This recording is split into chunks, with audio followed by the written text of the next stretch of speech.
Hello, I'm Mr. Eliason, and welcome to World History. Today we're going to continue our study of European absolutism by moving from the less than successful example of Spain to the much more long-term, at least temporarily, successful example of Louis XIV of France. So, let's talk about how he instituted absolutism in his country and how the outcome was very different from what we saw last time. Here's your basic objectives, and let's move forward. So, new monarchy came to France with Louis XI.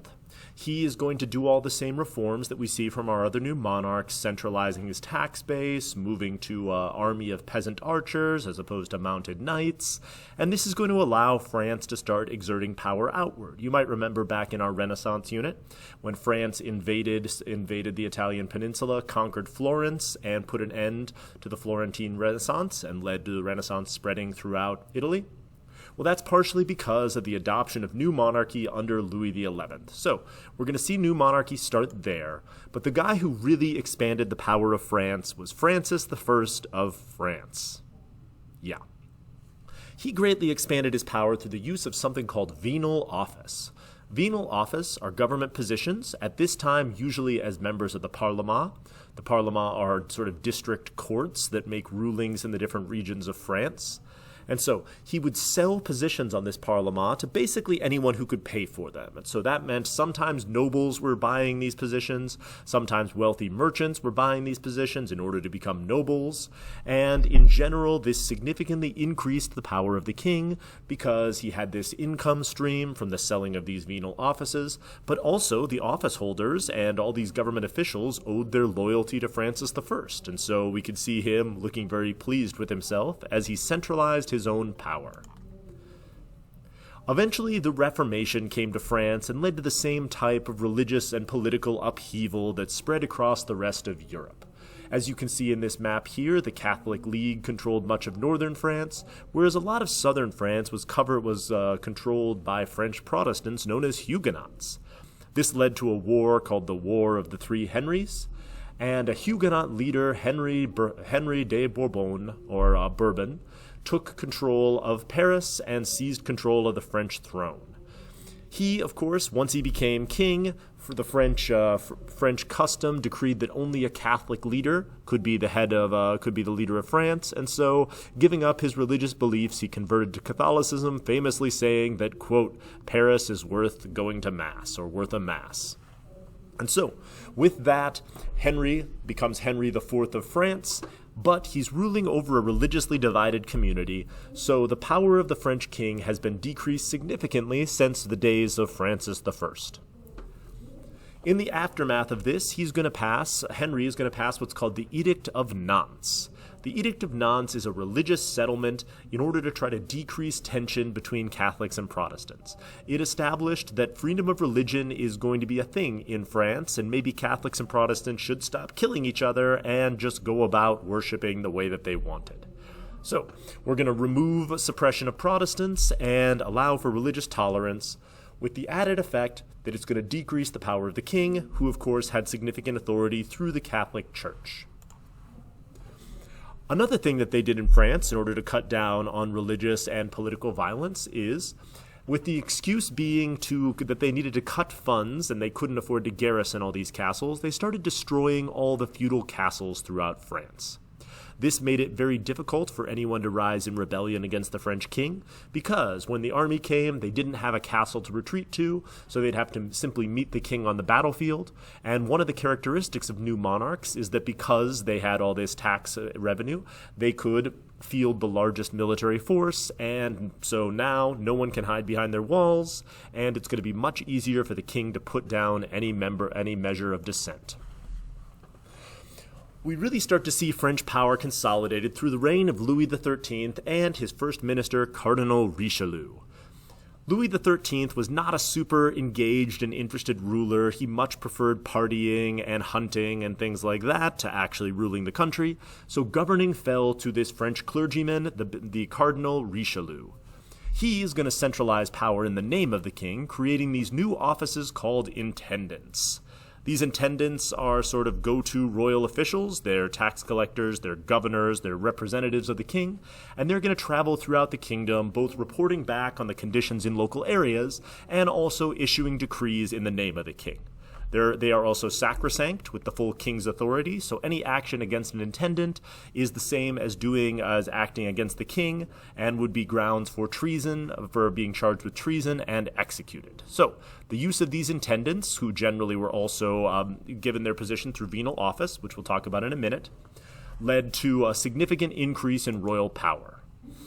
We also start to see France embracing the whole idea of absolutism and specifically divine right. Because, of course, he has the blessing of the French Church and Cardinal Richelieu, they start equating loyalty to the king to loyalty to God, and this, of course, this religious belief significantly increases the power of French kings. In order to further weaken the power of the nobles, Cardinal Richelieu divided all of France into these districts called generalités. Each of these generalités were then administered by one of the king's intendants as a royal governor, and they ignored traditional noble lines and traditional sort of lines of authority. This significantly weakened the power of nobles by dividing up their territory and by usurping a lot of their political powers. It also led to some revolts from noble groups, but Richelieu was able to pretty effectively put these revolts down because, of course, the nobles no longer have castles, and the king has a significant advantage in any use of military forces. So we start seeing the power of nobles significantly weakened. We also see a great expansion of venal office in order to fill all of these intended positions within the generalité, and, of course, to continue to place people on these parlements, these appeals courts. And we see a significant rise in this new group of nobility called the robe nobility. Traditional nobles in France, the ancient families, traced their noble lineage all the way back to their fighting alongside the king, in all these wars as mounted knights, and so they're known as sword nobility. But over time, the wealth of these families have declined, usually because they had to maintain these expensive estates, whereas these new merchant, banking, and industrial houses have started gaining in power and precedence. They've bought their nobility through venal office, and so they become known as robe nobility. So the king starts to lean significantly on these robe nobility, then further marginalizing the old sword nobles and making sure that these robe nobles had most of these positions because, of course, they owe their nobility to the fact that they bought it from the king much more recently. These intendants also take on the duties of tax farming, meaning that in each of these generalités, there's a specific amount of tax money that you have to give to the crown, but any additional money that you collect beyond that is yours to keep. So for many of these robe nobles, they can make significant amounts of money administering these generalités, collecting tons of money and giving some of it to the king, but keeping others of it for themselves. This is a system that works in the short term, although in the long term it's going to open the door for substantial abuse and some significant resentment from the people living in these areas who are being squeezed by what they see as these unscrupulous tax farmers. The king who did more than anything else to increase the power of the French monarchy is, of course, the Sun King Louis XIV. He came to power as a child, and throughout most of his minority, his first minister, another French cardinal named Mazarin, is going to rule for him. In the early years of Louis's reign, he had to face a massive noble revolt called La Fronde, and after the French government put it down, it made Louis very, very skeptical of nobles and other power sources, and so he made it his job to make himself the main representative of French government and the sole locus of power of which everything else orbits around, hence the Sun King. Take a moment and pause to read and respond to this primary source about Louis XIV, and then we'll move on. The greatest symbol of French power is, of course, the fabulous and opulent Palace of Versailles. The Palace of Versailles is this massive palace compound and gardens constructed by Louis XIV at just exorbitant cost. It exists just like the Forbidden City, the Scorial, the Sublime Porte, as both a symbol of the spectacular power and wealth of France, but also as sort of a centralizing locus for political power. Louis had massive estates built on the Palace of Versailles, and it was expected that all nobles who wanted to have any say or any influence in government would move to the Palace of Versailles and live there with the king.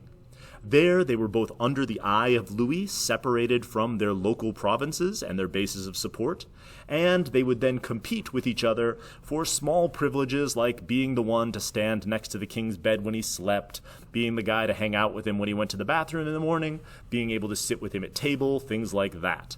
And then the nobles that pleased the king the best would get the best assignments, would get the best government jobs, would get their issues dealt with, things like that. It was spectacularly expensive to live in the Palace of Versailles, and so this is also going to drain the money of the nobles, sort of similar to the Sankin Kotai system that we saw in Japan. And it's going to lead Louis to, again, centralize power and make sure that all decisions are made sort of by him and within his spheres of influence. Here's a document describing that. Take a minute to pause and respond, and then we'll move on. The other thing we saw from Louis was a movement called Gallicanism. This is the movement to take control over the French church, and so Louis was able to get a deal with the Pope which would allow him to appoint French bishops. And so now the King of France is not only appointing all of the political authorities within the Kingdom of France, but he's also appointing religious authorities.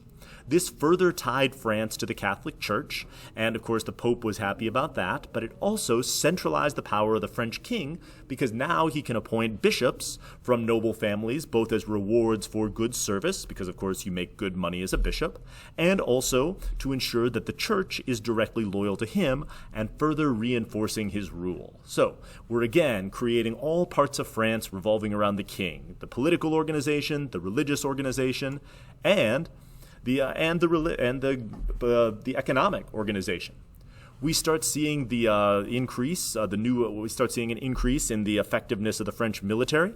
We also start seeing the creation of forts, which are these star forts, which are built. The walls are built at angles in order to be able to absorb cannon blasts, making them absolutely impossible to besiege.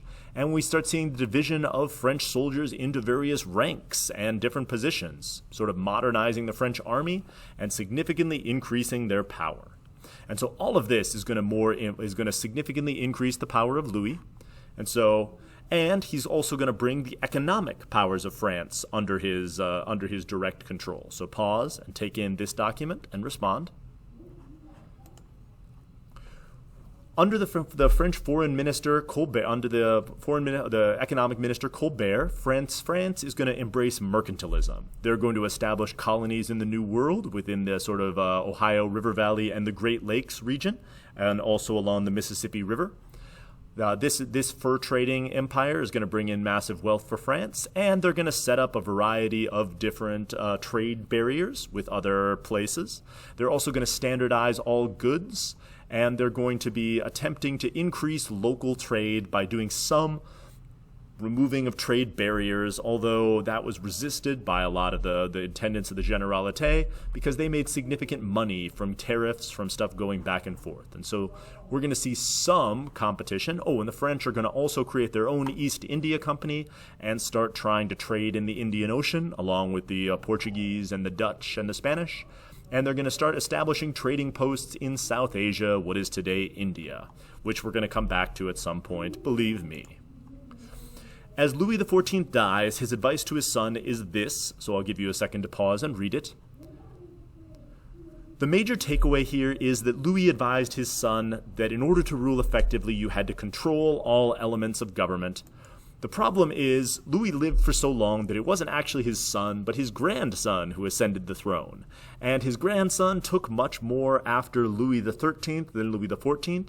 He was not super interested in politics or ruling effectively. He really liked to go out and hunt. And he's also going to get France involved in a series of wars on the continent that are going to sort of realign the politics of Europe and going to cost France significant amounts of money. But the 7 Years' War is a story for another lesson, so we'll just leave it there. Here are our objectives for today. Hopefully you can answer these in some detail, and for tomorrow we'll continue to move eastward to talk about absolutism in Russia. Thank you for listening.